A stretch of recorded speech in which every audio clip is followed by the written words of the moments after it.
This podcast is part of the Deluxe Edition Network. To find other great shows on the network, head over to deluxeeditionnetwork.com. That's deluxeeditionnetwork.com. Quick bite. I want to start the interview. Will you tell us your Pablo Escobar story? It was 1812. At some point in the middle part of that year, my Italian agent had wrote me in to do a picture called, whatever, I forget what it's called, Tides of War, in Cartagena, Colombia. Planes did not fly to Cartagena, Colombia, so I had to fly into Barranquilla, Colombia. I did, because I'm very obedient. Make note of that. So as I get off the plane, this was a walk-off, you know, where you walk down a thing, and I see two guys standing on the tarmac, and I recognize these two people, and they were in civvies. So I said, "You so?" And you, yeah. I said, what? These were two men I had served with in the United States Marine Corps. Anyhow, I said, "Well, you guys say, well, Swede, we saw you on the manifesto, you know, passenger list, so we thought we'd come here and bother you." Well, all right, fine. So then they said, "Well, so where are you going?" I said, "Going to Cartagena." Okay, right. Well, here's our card. So if you need anything, we're at the embassy. So if you have a problem, whatever, give us a call. I said, fine. And then he added, our phones at the embassy are bugged. And so be careful of what you say. I said, okay, fine. So I got a 3-4 hour ride to Cartagena, working on the movie, say words, say more words. Oh, Jesus, who wrote this? And then so Saturday afternoon, I'm sitting in the hotel lobby, bored, and I see this horde of people come in, 16, 18, maybe even 20 guys, sort of short guys, and every one of them had like a athletic bag, heavy athletic bag. And in the midst of this horde was this other itty bitty guy with kind of oily hair over to the side. So, and I'm seeing them, they're coming in left to right, and I'm watching. So then the front desk was over my right shoulder, some distance away, and I could see everybody there.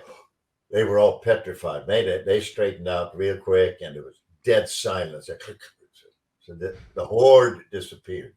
So that evening, I'm sitting by myself, as I'm apt to. Nobody wants to be with me.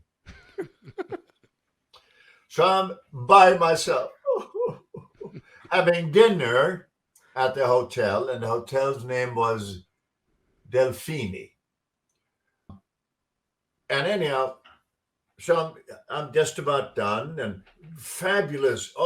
The tropical trees, sloths. It was an absolutely amazing restaurant around a swimming pool. All right, so innocently, I'm sitting. Here comes the horde, and I see the goons. Man, they take up positions here and there. So, and then here comes the itty bitty guy, and he sits at a table, about 2 or 3 tables away, and the people between that table and me, they just got up and left. So, and I get it. Okay, so the dude is important. Fine, good for him. And so I'm finishing up my meal, and I hear, "Psst, hola." Me? And the dude is doing this. And I went like that. And so then a couple of goons came over and said, but they didn't say it this way. This is my recollection of what they said.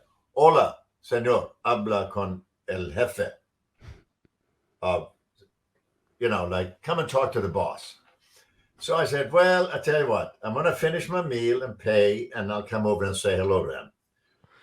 So I paid. I went over, I pulled out a chair, sat down next to him, and I said, and I'm fairly certain this is exactly what I said. I said, you got to be pretty important to have all these goons around you. And he was not a really itty bitty guy, but maybe he weighed 210, whatever. He grabs my arm and he says, very bad. I'm improving on his English. Anyhow, he let me know that he's so important he can't take a crap in his bathroom while feeling safe. So, okay, I can't take a crap. I can't poop in my own bathroom and feel. Oh, I can't feel safe pooping in my own bathroom. I think that's probably what he said. I said, well, why don't you change your occupation then? I'm a simpleton. If that doesn't work, well, change it. And then we talked some more, and I asked him, how many people? I said, okay, so you got all these people here, man. And so how many people do you got working for you? And he said, 18, maybe 20,000. Oh. And this is the memorable line from this meeting. I said, well, does it take a lot of guns to keep that many people controlled, doing what? No, senor. Quoting the dude, I give Levi's Nike shoes much more powerful than guns. And I reflected on that. There's a lot of truth in that, because in South America, man, so even the poorest people have at one time or another seen television, right?